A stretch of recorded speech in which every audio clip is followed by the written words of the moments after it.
유배에 관련된 제가 5가지 형벌과 그 중에 하나 유배에 관련된 재밌는 이야기를 해봤는데 만약에 유배를 간다면 당연히 힘들겠죠.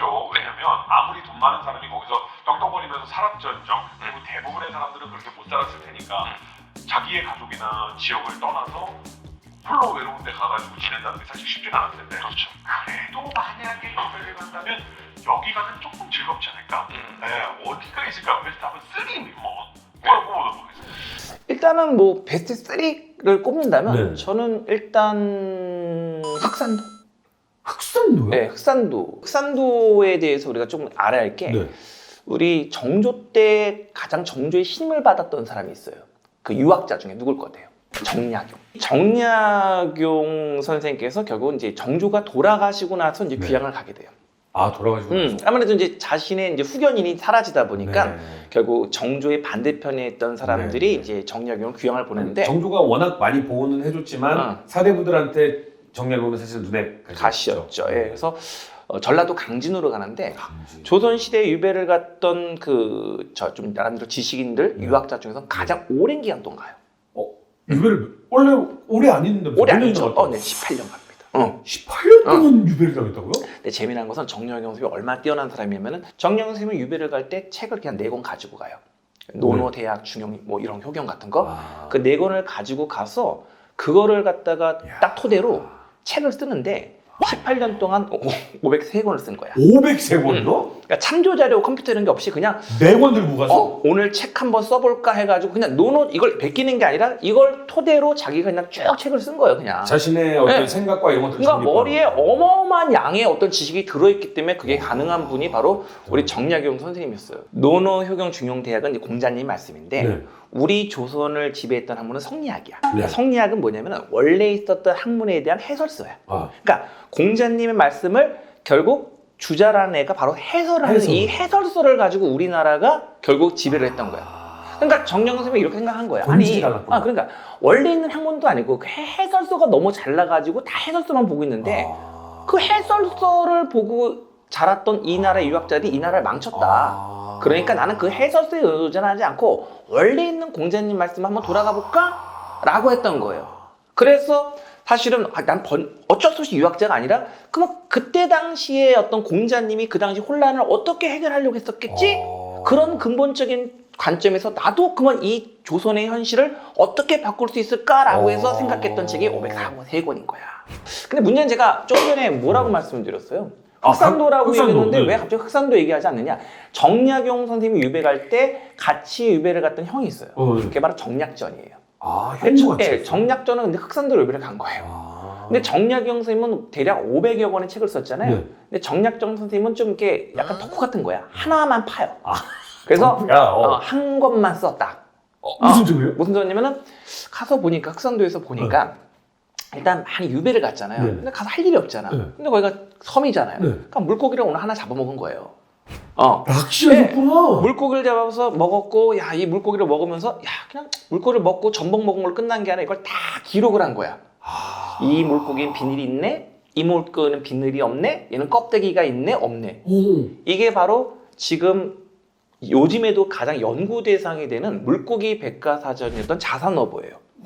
근데 이 자산어보에는 무려 155종의 해양 산물에 대한 모든 그 지식이 집대성되어 있는 거예요, 지금. 그 당시에 또 그런 걸 작성했다는 것도 되게 신기하기도 하고, 그래서 저는 좀 흑산도로 좀 유배를 많이 간다면 가고 싶다는 생각도 하고, 아까 정약용 선생님이 유배했던 그 강진하고, 여기 흑산도가 그렇게 멀지 않아. 그렇게 먼 거리가 아니야. 근데 이 강진은 옛날 고려 시대의 그 고려 청자를 아주 많이 생산했던 도시이기도 해요. 그래요? 근데 고려 청자가 진짜로 유명했거든요. 그럼요. 송나라에서 학자가 와서 서긍이라는 학자가 와서 말하기를 이 고려 청자의 그 색깔은 중국에서 감히 흉내낼 수가 없는 색깔이다. 비치색. 그런 느낌을 가진 게 이제 고려 청자로 하는데 문제는 이 고려 청자가 너무 유명하니까 중국에서 이걸 탐을 내는 거예요. 그래서 고려 청자를 싣고 중국으로 이 배가 왔다 갔다 한 거예요. 근데 물살이 굉장히 빨랐던 이 흑산도 진도 부근이에요. 회오리 치고 막 이런. 그래서 지금도 그 당시에도 이 보물선들, 그러니까 고려청자를 실었던 보물선이 여기 엄청나게 많이 난파돼 있다고. 네, 그리고 여기 많이 난파돼 있어요. 그래서 저는 이제 뭐 흑산도에 가서 낚시도 하고 있지만, 뭐 사실 뭐 청자 지금 주술려고 지금 강림하신다는 거예요? 네, 수영이 좀 좋으면 말이야. 아니 선생님 약간 가벼움이 좀 느껴. 하여튼 여기는 이제 보물선도 상당히 많이 있었던 지역이다. 또 어떤 곳으로 한번 가볼까요? 저는 이제 강릉, 삼척, 요 두 군데는 이제 같은 네. 동해안이 같이 묶어서 저는 말씀드리고 싶은데, 네네. 사실 이제 그 블로그를 맛집 같은 걸 보면서 우리가 뭘 느끼면 이거 진짜 맛있을까? 야 여기 가면 진짜 야 이거 식자재나 이런 거 되게 좋은 거 쓴데 뭐 이런 네. 댓글 같은 거 보면서 많이 가보고 싶은 네, 그런 생각이 그렇군요. 들잖아요. 네. 네. 근데 이런 블로그가 예전에 있었다는 거예요. 조선시대도 이런 블로그가 있었다는 거예요. 조선시대에 맛집 블로그가 있었다고요? 있었어요. 그럼 하나 물어보세요. 우리나라에서 최초의 한글 소설 쓰신 분이 누구예요? 그 홍길동. 홍길동. 알아. 홍길동 알았어. 오. 그거 누구야? 허균이에요. 허균. 맞습니다. 내가 이렇게 놀라면 너무 무상한 거야. 네. 허균 집안이 이제 오늘날 말은 이제 금수저예요. 아 그래요? 그리고 이제 아버지 허엽 씨는 우리가 잘 알고 있는 이 초당두부의 개발자십니다. 그래서 이제 허준 씨는 이제 어려서부터 이렇게 좀 먹는 거나 이런 거에 좀 나름대로 굉장히 좋은 음식을 많이 먹었었던 거예요. 그래서 허준 씨는 이제 지방간으로 허준 씨는 저고요. 허준 씨. 허균 씨. 아니 자꾸 헷갈리니까 우리. 허균 씨는 그래서 이렇게 뭐 자기가 지방간으로 갈 때도 이렇게 로비를 해가지고 좀 뭐 맛있는 곳이 있는 곳으로 자기를 그 지방간으로 보내달라. 이왕 가는 곳 좀 맛있는 곳을 보내달라. 그리고 실제로 유배를 갈 때도 좀 더 먹거리가 맛있는 쪽으로 저기를 유배를 보내달라고 로비를 가장 많이 했습니다. 완전 미식가였구나. 근데 이제 그 익산의 함열이라는 곳에 그 방어가 되게 유명했대요. 방어요? 그래서 이제 우리 그 허균 씨가 야, 근데 거기 가면은 좀 맛있는 걸 많이 먹으면서도 유배 활동할 수 있지 않을까라고 해서 이제 갔는데 유배 활동. 가서 보니까 네네. 생각만큼 맛이 없는 그거 말고 거예요. 먹을 거 없었구나. 멋이 없는 거예요. 그래가지고 너무 실망스러워서 어. 야 옛날에 내가 집에서 먹었던 이 맛있는 음식들 내가 야 그때 선우도 어느 집에 갔더니까 정말 맛있었는데 이런 것들을 다 모아서 결국 나름대로 블로그를 만든 거야. 그게 바로 도문대작이라는 블로그예요. 그래서 그 유배지에서 옛날에 내가 먹었던 거 생각하면서 쓰신 거예요? 저녁 되면 이렇게 맛있는 거 생각 입맛 짝다 다시잖아요. 그렇죠. 원래 도문대작이라는 이름이 푸주간을 지나면서 결국 입을 쩝쩝 다신다는 그런 의미를 가진 게 도문대작이라는 그 어원이에요. 오늘날의 이제 그런 맛집 블로그에 해당되는 그 도문대작에 소개된 도시가 바로 강릉하고 삼척이에요. 근데 그 강릉에 그 당시에 도문대작에서 강릉에 어떤 요리를 소개했냐? 아빠의 뭐 그러면 초당두부 뭐 이런 거요? 근데 사실 이 초당두부는 그 나름대로 했던 그 도문대작에는 소개가 안 돼 있어요. 아무래도 아버지가 개발했던 걸 어렸을 때 많이 먹다 보니까 뭐 식감이 좀 많이 떨어지지 않았을까라는 생각도 좀 자주 먹으니까 그랬고 방풍죽이 소개됐어요. 방풍죽. 저도 방풍죽은 잘 몰라요. 그래서 방풍나물이 있는 건 알아요. 네. 저는 그걸 몰랐거든요. 그래서 방풍나물인데 약간 곤드레나물 같은 거더라고요. 주워서 해보니까. 그래서 곤드레나물 같은 방풍나물을 갖다가 죽에 넣었는데 이게 향기가 너무 좋은 거예요. 그래서 이 향기가 먹고 나서 3일 동안 아주 그 향기롭고 달콤한 향기가 3일 동안 가시지 않을 정도였다고 합니다. 입안에 향기가 3일 간다고? 네. 우리 먹어보고 싶다. 야, 그래서 이 나름대로 이 방풍죽을 강릉이 원조인데 뭐 다른 지역에서 뭐 여의도에서도 뭐 예를 들어 뭐 충주에서도 이런 방풍죽을 만드는데 그 강릉 방풍죽을 따라갈 수가 없어요. 이 지금 그 도문대작이라는 블로그에는 신기한 게 있어요. 아주 사람들이 좀 잘 모르는 곰발바닥의 어느 부분을 가지고 요리를 하면 맛있다든지. 곰발바닥이 진짜 있어? 아니 그러니까 허균 완전 미식가라니까. 그다음에 사슴꼬리 부분도 어떻게 요리를 하면 좋겠다라는 그런 구체적인 레시피까지 소개된. 그러니까 굉장히 짤막짤막하지만 그 내용은 너무나도 방대했다고 합니다. 그다음에 이 도문대작에 또 소개된 도시의 요리가 바로 삼척의 바로 대게하고.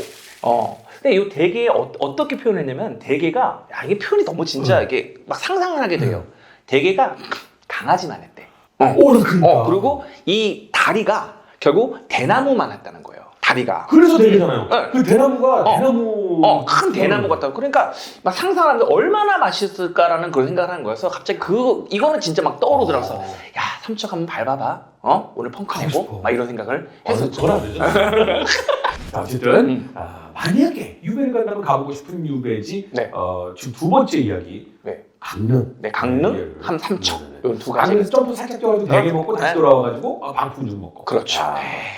또 있습니까? 또 있는데 뭐 네. 이거는 지금 뭐 그냥 제가 여담으로 좀 짧게 말씀을 드리면 네. 뭐 우리가 보통 제주도 같은 경우는 뭐 지금은 뭐 배 타고 가기도 하고 네. 뭐 비행기 타고 가기도 하잖아요. 근데 네. 예전에 제주도는 목숨 걸고 가야 돼요. 지금 풍랑이 하도 심했고 아, 뭐 이게 무동력선이잖아요. 지금 대통령. 동력이 없는 네. 무동력선을 갖고 제주도를 가는 건 쉽지 않았어요. 가다가 떠내려가서 일본으로 가는 경우도 많이 있었다고 했어요. 그렇죠. 근데 그 쉽지 않았었다는 네. 거죠. 실제로 웃겼던 게 뭐냐면은 옛날에 그 바레라는 나라 있죠. 바레. 발에 있었죠. 바레라는 나라에서 그게 한 8세기에 뭐 지금은 한 1200년 전인데 네. 그 당시에 그 바레에서 일본으로 가는 백길이 하나 있었어요. 네. 뭐 진짜 뭐 아무런 동력이 없이 그냥 노져서 가는 거예요. 네. 근데 그때 일본까지 그 배가 왔다 갔다 했다는 거예요. 와, 발에서 일본이요? 그래서 최근에 우리 어. 바레를 다시 한번 되찾자. 우리 바레가 우리 역사 아니냐 그래가지고 최근 아주 최신 동력선을 가지고 바레에서 옛날 그 길을 따서 일본으로 가자라고 그 동력선을 띄웠거든요. 네. 어떻게 된줄 아세요? 못 갔어요? 아니요.